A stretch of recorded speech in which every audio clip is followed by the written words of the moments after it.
¿Y tú conoces a esa Emilia Pérez? Welcome to MsMojo, and today we're unpacking the messy behind-the-scenes drama of Emilia Pérez.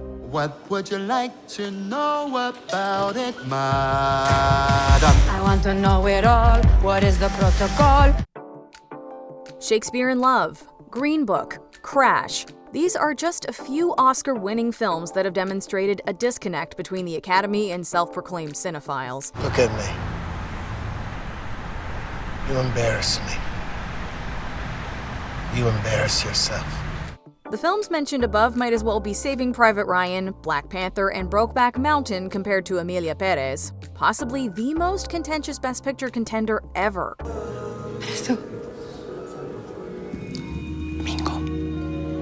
When Jacques Audiard's operatic crime drama premiered at the Cannes Film Festival in May 2024, it received a 9-minute standing ovation and the jury prize. Best Actress was split between stars Zoe Saldana, Selena Gomez, Adriana Paz, and Carla Sofia Gascon, the latter of whom plays the titular transgender character. With positive buzz circulating, Netflix spent $8 million on the North American and UK distribution rights for this surefire Oscar player. Esto ya está muy afuera de nuestro acuerdo tarifario. ¿Cómo pagará? Con tarjeta. Once Emilia Pérez made its Netflix debut on November 13th, the audience response was anything but consistent. Some loved that the film took such a huge swing. For others, it was a swing and a miss, arguing that the gritty crime aesthetic didn't mesh with the over-the-top musical numbers.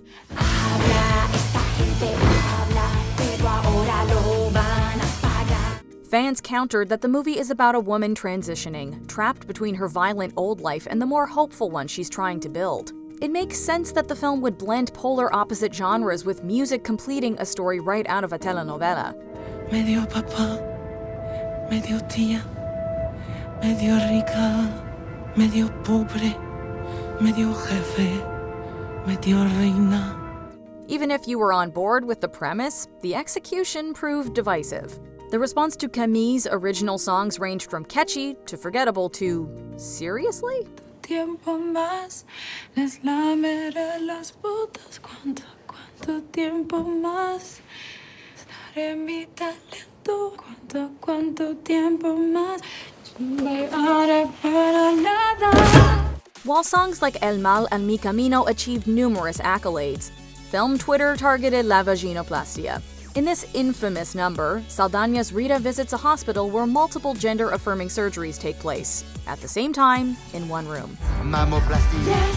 vaginoplasty, Yes. rhinoplasty, Yes. laryngoplasty. Yes. The scene is meant to be comedic, but for social media users watching out of context, it proved hilarious for all the wrong reasons. Even in context, many who watched the film from start to finish couldn't believe what they were seeing. Men to woman, or woman to men, Man to woman. from penis to vagina. Whether the scene made you laugh, cringe, or both, La Vaginoplastia isn't the most authentic portrayal of gender-affirming surgery. For all the praise Emilia Pérez received for championing representation, it's been debated if the film gets representation right. Ya no te puedes echar para atrás, morra. Ni tú, ni yo. Despite all the accolades, GLAAD is one organization that didn't nominate Emilia Pérez for any awards, calling it a, quote, profoundly retrograde portrayal of a trans woman. Detractors also took issue with the fact that outside of Adriana Paz, most of the main cast isn't Mexican, although the plot primarily occurs in Mexico. ¿Eres Epifanía? Y tú eres Rita, ¿no? Sí. Bueno, ya está. ¿Qué? Que nos conocimos por fin, ya era tiempo. Sí. Eugenio Derbez, among numerous others, heavily criticized Selena Gomez's Spanish. To be fair, her character was raised in the US. Likewise, Gomez was born in Texas. Although she grew up knowing Spanish, English became her first language by age 7. ¿Es cierto que nos va a sacar del país? ¿Mande? Are we going back to the United States? Sabe que yo no sé, no estoy enterada de esas cosas. To play trophy wife Jessie, Gomez spent 6 months brushing up on her Spanish. Nevertheless, the film faced further backlash for using AI to elevate Gascon's singing voice. Es una condena. Es una condena. Writer-director Jacques Audiard is notably a French, cisgender man. Intentions aside, it was argued that Odiar lacked the perspective to tell the story. He even admitted to not studying much about Mexico in preparation. There are whole regions where you can't go because they're unsafe, and the crumbling of democracy is unbearable for me. I wanted to make a musical, I wanted people to sing and dance, so why not against the background of a tragedy? Where some saw Emilia Pérez herself as a complex soul with human flaws, others felt she indulged in negative stereotypes that paint Mexicans as criminals and trans women as liars. However you interpret the film's themes, a musical this bonkers wasn't going to be everyone's cup of tea. The European Film Academy vibed with it, though, granting Emilia Pérez 5 awards, including Best Picture. Ce prix est un encouragement, tout reste à faire. J'en prends bonne note. Je vous remercie, je vous salue, je vous embrasse. This award is an encouragement. Everything needs to be done yet. I would like to thank you deeply, and I will take note of this kind of awards you gave me. Thank you so much. It performed even better at the Golden Globes, receiving 10 nominations. With just one more, Emilia Pérez could have tied Robert Altman's Nashville for the all-time record. Well, we're going to do everything. We line up a lot of movie stars. I think people down here feel that movie stars are eccentric and crazy. Communists. Well, a lot of them are. Emilia Pérez won 4 Globes, including Best Picture, non-English language, and Best Picture, musical or comedy. Around this time, Emilia Pérez went from being disliked in certain cinema circles to being hated. Oui, j'avais rien préparé. Clearly, I've not prepared anything. Voilà, c'est tout. Alors. Throughout November and December, its Rotten Tomatoes audience score fell between 70 and 80%. After beating films like Wicked, The Substance, and Anora at the Globes, the audience score continued to plummet, currently sitting at less than 20%. On Letterboxd, it has a lower score than every other Best Picture nominee ever, beating The Broadway Melody, Cimarron, and Cavalcade. Well, I'm sure this is a very good joke, but I'm awfully busy, and my name's Joey. Oh, how interesting. And I have a dog called Towser. Now, do you mind going, because I have to finish dressing? This could be attributed to review bombing, some of which might have been motivated by transphobia. Yet it's safe to say that countless moviegoers online just don't like Emilia Pérez. The Oscars are another story. Nunca me había pasado algo así. ¿Y qué pasó?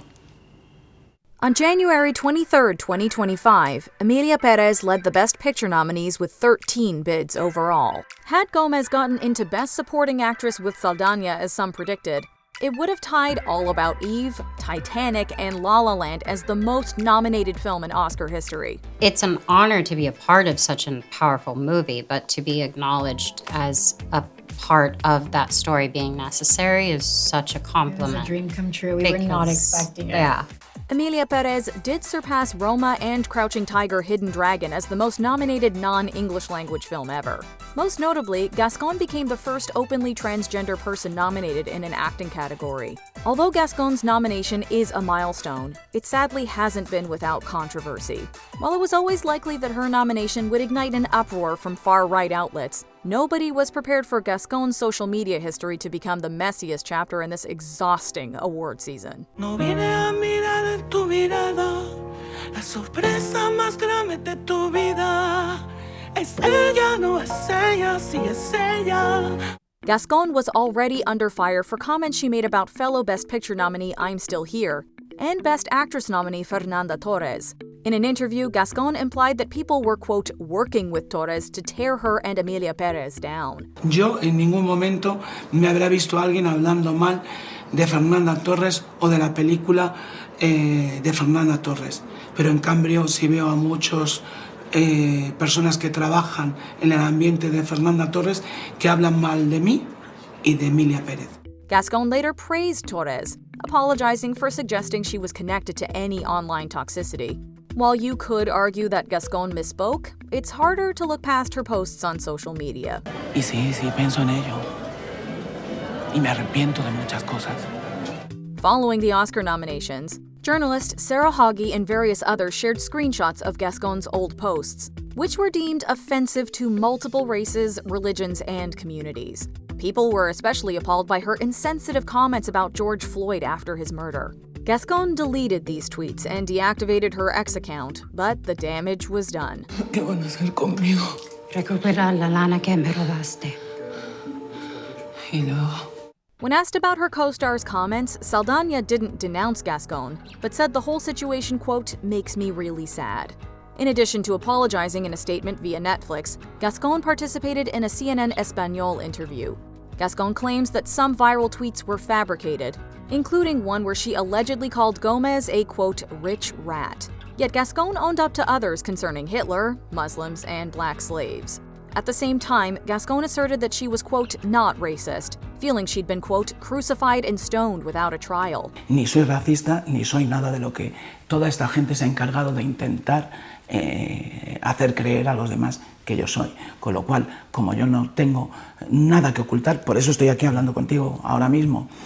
Gascón added she wouldn't step down from her Oscar nomination, saying, quote, I have not committed any crime, nor have I harmed anyone.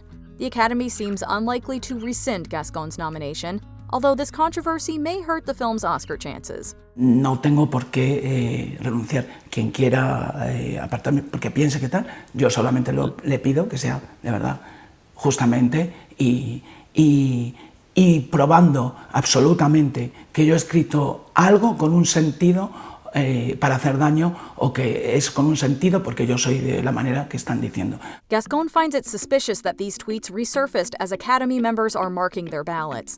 While the scandal could prevent members from voting for Gascón, it might not affect the film's Oscar night overall. There's 10,000 Oscar voters, right? I'm sure there are some that have maybe similar views to what Carlos Sofia Gascón is expressing here, right? Like obviously it's not, bigoted views are not unique to her. With 13 nominations, some voters likely love the film enough to ignore the discourse online, assuming they're paying attention at all. If a recent election proved anything, it's that sometimes the most controversial nominee wins in a landslide, much to the shock of progressives. How dare you! If anything, America's a recycling bin. Useless and made almost entirely of plastic. Speaking of which, transgender rights remain in jeopardy and mass deportations are being kicked into overdrive. The Academy may give Emilia Pérez Best Picture to send a message to the White House. Given the behind-the-scenes drama, though, it might not send the message they intended. Now, this is like, you can't separate this. You can't feel good at, like, if regardless of the it just undercuts their whole campaign. Yeah, it just is not, it's not what you want. Before we continue, be sure to subscribe to our channel and ring the bell to get notified about our latest videos. You have the option to be notified for occasional videos or all of them. If you're on your phone, make sure you go into your settings and switch on notifications. In a way, Gascón's awards campaign mirrors Emilia Pérez's story. Emilia attempts to give back to the community, emerging as an inspirational figure. In the end, though, Emilia's past and worst tendencies come back to blow up in her face.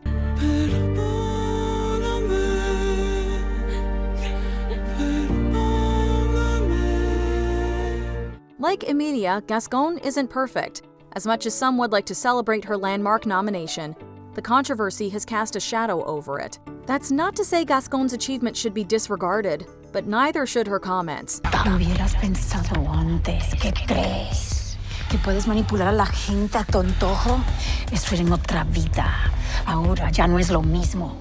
Time will only tell what awaits Gascón. For now, this turn of events has solidified Emilia Pérez as this year's Oscar villain. As such, it might be better for the film's legacy if it doesn't win Best Picture.